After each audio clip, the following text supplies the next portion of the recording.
I've been asked the question, how do parents prepare their students and prepare young people for the hostile environment they may face at their school, going back into the neighborhood, going into situations where people don't believe what they believe and, share their values and so forth. It's a great question, and boy, is it ever important. More and more, the environment out there has become hostile as we all see and sense and feel, and as our kids experience. And I think the answer is partly just to acknowledge that that's the case and to talk frankly with our young people. Or maybe you're a leader, you're someone who, leads youth ministries or a class. Talk honestly about it and say, here is what you're going to encounter. Sometimes it'll be intellectual challenges. Sometimes it'll just be people who want to ridicule or shame. Know that it's coming. It helps just to know it's coming.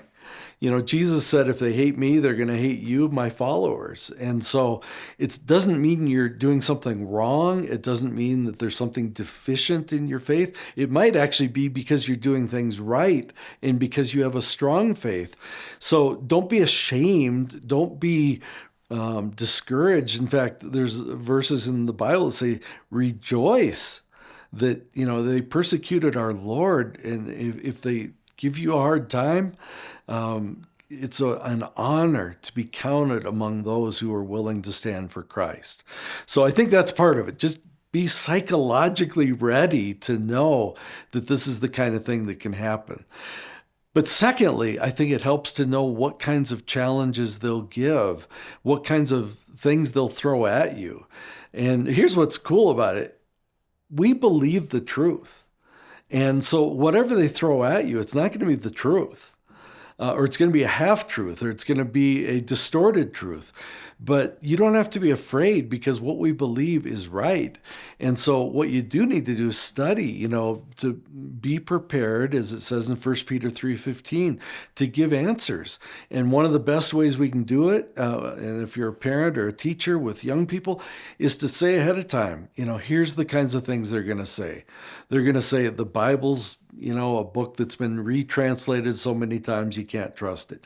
Well, what does that mean? And what's the real truth about this? How did we get our Bible? And you find out there's great answers and there's great reasons to trust it.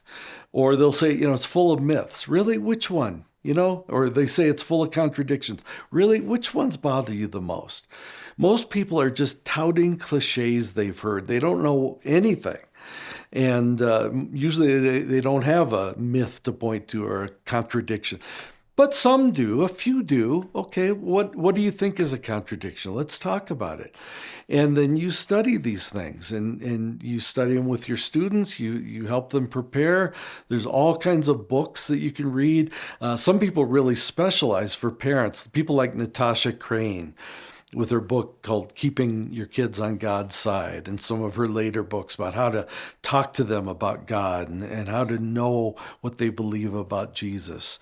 Other people like Elisa Childers, who wrote Another Gospel, books that Summit puts out, about different worldviews and so forth.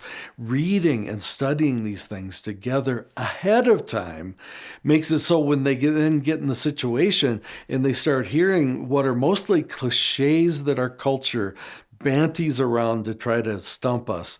And you go, you know what? I read a book about that this summer. And it's interesting you'd say that. Have you ever thought about this? Someone says, Easter, you guys believe a dead guy rose from the dead. Dead people don't rise. And you go, yeah, well, that's what I thought till I looked into the evidence. And there's strong reason to believe it. Have you ever looked into the evidence? Well, guess what? Your friends haven't. And I sometimes like to flip it on them and say, you tell me then, the tomb was empty. What do you think happened to Jesus' body? Well, they've never even thought about it. Oh, someone stole it. Well, who would have had the means and the motive to steal Jesus's body? Well, they haven't thought about it, but you have. And so you're ready. And the last thing I want to say about this is by preparing, by praying, by talking about this, by getting ready, like we've just described, you can help your sons and daughters, your students, go in not just ready, but on the offense. And I lean forward when I say this because, imagine someone who's playing football and they stand on the line and they're on the defense in the sense that they're leaning back, they're kind of on their heels. They're vulnerable. Being on the defense can make you very subject to tipping over because you're kind of leaning back, you're a little afraid. But if you get on the offense, you're leaning forward, you're moving toward them. You're on a mission, not just to answer their question, not just to stand for your faith, but to help them come to faith too. And so you're after them with the good news, with the gospel. That puts you on a strong stance that they're going to see and respect. And guess what? You may, in that kind of an approach, you may end up being the person that leads that person who was anti-Christ to being a follower of Christ. So get ready, be prepared, help the people around you. If you're a parent or a leader, help them get ready, and they can go in confidently and end up being contagious Christians who lead their friends to faith.